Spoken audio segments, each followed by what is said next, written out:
Many times have we seen that there is no love lost despite their shared team, Ben, so this should be a fascinating fight to the finish. I think we might have our first fight for the win. Look at that, Hungary 2 and 3 behind Hissau in the first position, and then Kaisela in fourth spot. Gustinelli for France, P5 at the moment. Everyone nice and clean to that first turn. It's a feature of GT Sport with these rolling starts that the first turn doesn't seem to be that intense because simply they're all at the same speed at the start of the race. But when we start getting into the braking zones and through the mountain section, it starts to kick off for sure. Looking at Kaisela in that white machine, aptly for a fin. Into the biggest first braking zone. Ivan Ortega moves up into 7th position ahead of Guillaume Beguet, who gets a big slide on. Oh. Ortega gets a double slide on. Tank slapper. Oh, Jorge Ibar's getting buried into the wall there by Saar. Beguet hits the wall again. So it's all kicking off outside the top 6. Everyone's still facing the right direction somehow. Listen, I'm excited that Dancing on Ice is back on British TV as well, but that's taking it a little bit too far. I cannot believe that he managed to save a double tank slapper and not hit the wall. Brilliant car control, and he's been able to keep the position from it as well. But look at the two up front. Already Hizal and Blajan starting to fight away. Similar situation actually to last race though. Sharka looking punchy in these early stages, impressed with Kaisler as well. Gustinelli pretty much in a world of his own, not close enough to try and attack the fin ahead. A second and a half ahead of Nussbaumer behind. Yeah, Nussbaumer must have had to back out of it as well, because it was Ortega, Beguet and Saar who had that little conflab going into the start of the mountain section, so they all had to get out of it. But there is a gap, quite a significant gap between 6th and 5th. And Ortega now putting Nussbaumer under pressure. That was an easy move, so must have been a poor exit for Nussbaumer onto the Conrod straight, and Nussbaumer blends into 7th position. But really, they need to focus on what's going on ahead. As Blajan has moved ahead of Sarka, Zarka's off. Zarka's off, so he's dropping down to 5th position. Let's see what happened. Oh, completely missed the braking zone. Goodness me, it's like he forgot that the pedal was there. And he's kept his foot in. Has he kept P5 or is he falling down further? Just about keeps 5. Lucky boy. So often have we seen incidents there resulting in at least a spin. Although, not the best scenario. Ortega's been in fine overtaking form so far this race, so probably the worst person you could have come out ahead of. Yeah, a couple of years ago that Conrod straight didn't have the chase in it, but it does now when you need to brake. Sarka then under pressure coming into the braking zone. I think he's going to lose that 5th position. Ivan Ortega looks to the inside. You've got to let him go. And a cheers downstairs is because we've finally got a Spaniard up into P5. A big slide on exit. That'll wear his tyres again. He's done that twice on 2 corners. A warning to Sylvain Gauthier at the rear of the field in P10 of 13, remember. Jordi Alqueda is in 13th position. Bad start for Romain Saar, who is in 12th spot. So he's gone backwards in this second semi-final. Ortega, though, having made that pass, kissing every barrier that's in sight, but seemingly, there's another kiss. Sometimes there's a kiss, more of a snog sometimes. Yeah. And gets to the top of the mountain. It's time to go back down and see if he can kiss some more barriers. Normally, this is the place where you do it because the momentum is pushing you down the hill. But he seems to be relatively clean there, a bit of an understeering moment. But keeps it out the barriers on the way down the hill.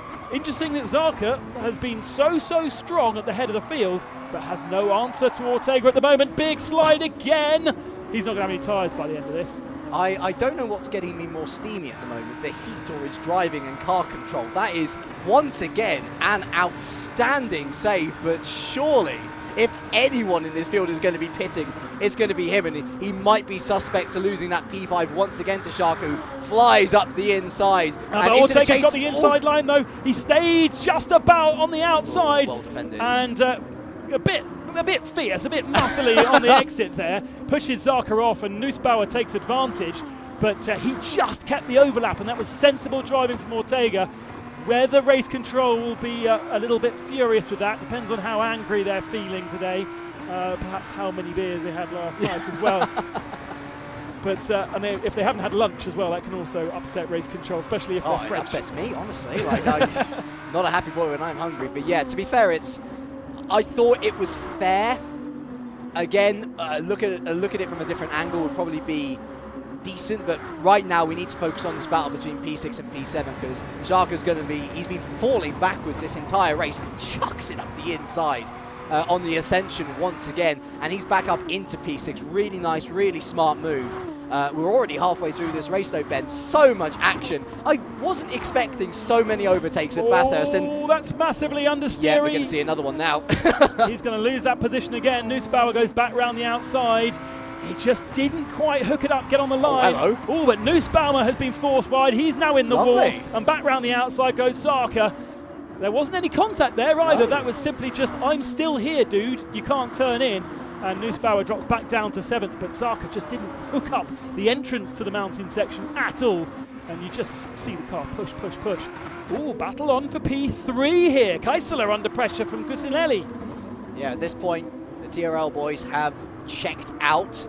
I don't, honestly, as much as I say that there's no love lost between those two, they usually love to fight it out anyway. They find battling with each other extremely entertaining. We have to consider they need to qualify. And okay, you might gain an extra row on the other if you were to overtake them, but getting through is the priority. And they are well clear of these two now. Kaiser doing incredibly well to hold on to P3 actually, but he's got an experienced boy in Gustinelli behind him, the Ascaro driver.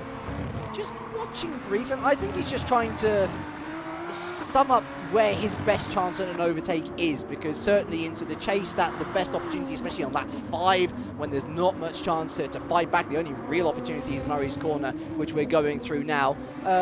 Kaisela wasn't very strong there. That was not a good exit out of Murray's, and he's fighting Gusinelli up the inside. Also early on the brakes, and there's a little bit of contact between them. Doesn't push him wide though, and Gusinelli was also on the brakes, but slightly later in the braking zones. Kaisela doesn't look happy, and remember, we've got tyre wear on, so that may well be in exit and through apex. He doesn't have the grip anymore, and Gusinelli has more. Defensive move from Kaisela going up into the mountain section, forcing Gusinelli to go to the outside. That will mean understeering, oversteering moment, and Gusinelli will have to gather himself up and try again later. It's not just tyre wear, it's times 25 the normal rate. Again, these guys are already going to be close to the canvas here on lap 4 or 5, and you could see Gustinelli, he had the troublesome duo of problems that happen when you get tyre wear. Understeer, followed up by zero grip in the rear tyres. Good save. It means that that battle for P3 though is pretty much done and dusted. Around this type of circuit, he's not going to be making up that time unless Kaisela makes a big mistake.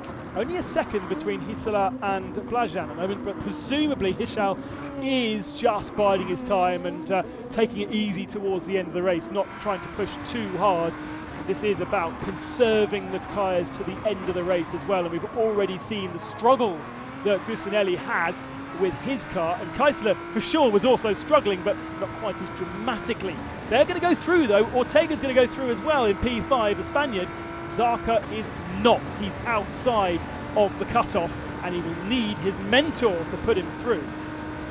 Which is actually interesting. Double check, does Zarka have the same mentor as Bader?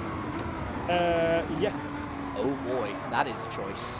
So Team Ricardo has got a big choice to make at the end of this one. Blajan has closed in, look, 7/10 of a second now, the gap. So on this, coming on to the last lap, so the last tour of the Bathurst circuit, and it's only 0.8 of a second between Hishal and Blajan for the front row start for our final at Fuji. That's what they're going to be battling it out for. They're both qualified, but will Blajan throw it down the inside to try and get pole position for that final race? I don't think he has the pace. He made a little mistake there through turn 1, and it's allowed Hizal to just pull away ever so slightly. I tell you what, this is the lightning that I remember when I first started commentating on Gran Turismo in the first place. Seemingly no chance of a mistake for this guy.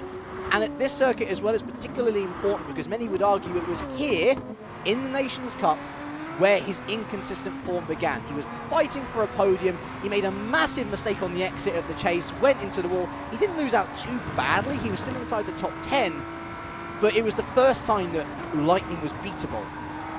Now he's back on it. Now he's back to his best. We've got a battle on for 5th position again. Ortega's been reeled in by Zarka on this last lap, and Ortega very, very close, trying to make a move around the mountain section. Ortega kisses, smashes the barrier, and again invites Zarka up the inside. Remember, Zarka was inside that top 5 before a mistake at the chase. And again, Ortega's not got His tyres any gone. tyres at all, and Zarka surely is going to find a way through by the end of this lap. It's not going to be through here, it's not going to be through the next couple of corners, but there's a slipstream to be had down Conrod, and there's a big braking at the chase, and surely Zarka won't make the same mistake again. Huge understeer, but hopefully he's got a decent enough exit to get into the slipstream and head down towards the chase. We'll need to check in with our winners and our leaders over the start-finishing line, but this is crucial.